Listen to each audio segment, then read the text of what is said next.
നമസ്കാരം. പ്രധാന വാർത്തകളിലേക്ക് സ്വാഗതം. JNU സമരത്തിനിടെ വിദ്യാർത്ഥികൾക്ക് നേരെയുണ്ടായ പോലീസ് നടപടികൾ ചോദ്യം ചെയ്തുകൊണ്ടുള്ള ഹർജികൾ സുപ്രീംകോടതി ഇന്ന് പരിഗണിക്കും. വിദ്യാർത്ഥികൾക്കെതിരെയുള്ള പോലീസ് അതിക്രമങ്ങളിൽ സ്വതന്ത്രമായ ഒരു അന്വേഷണം നടത്തുന്നതു സംബന്ധിച്ചുള്ള നിർണായക തീരുമാനവും ഇന്നത്തെ വാദത്തിനിടെ ഉണ്ടായേക്കുമെന്നാണ് വിലയിരുത്തപ്പെടുന്നത്. ഇതിനു പുറമെ രാജ്യവ്യാപകമായി ചർച്ചയായ പരീക്ഷാ പേപ്പർ ചോർച്ചയുടെ പശ്ചാത്തലത്തിൽ നാഷണൽ ടെസ്റ്റിംഗ് ഏജൻസിയുടെ സംവിധാനങ്ങൾ സമൂലം ഉടച്ചുവാർക്കണമെന്നാവശ്യപ്പെടുന്ന ഹർജിയും കോടതി ഇന്ന് ബെഞ്ചിന്റെ മുമ്പാകെ പരിശോധിക്കും. ചീഫ് ജസ്റ്റിസ് അധ്യക്ഷനായ ബെഞ്ചാണ് ഈ നിർണായക ഹർജികളിൽ ഇന്ന് വാദം കേൾക്കുന്നത്.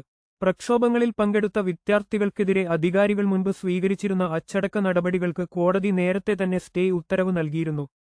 കൂടാതെ സംഭവവുമായി ബന്ധപ്പെട്ട CCTV ദൃശ്യങ്ങൾ ഉൾപ്പെടെയുള്ള മുഴുവൻ ഡിജിറ്റൽ തെളിവുകളും യാതൊരുവിധ തിരിമറികളുമില്ലാതെ സുരക്ഷിതമായി സൂക്ഷിക്കണമെന്നു ബന്ധപ്പെട്ട അധികാരികൾക്ക് കോടതി കർശന നിർദ്ദേശവും പുറപ്പെടുവിച്ചിട്ടുണ്ട്. കൂടുതൽ വാർത്തകൾക്കായി ഈ ചാനൽ സബ്സ്ക്രൈബ് ചെയ്യൂ. നന്ദി, നമസ്കാരം.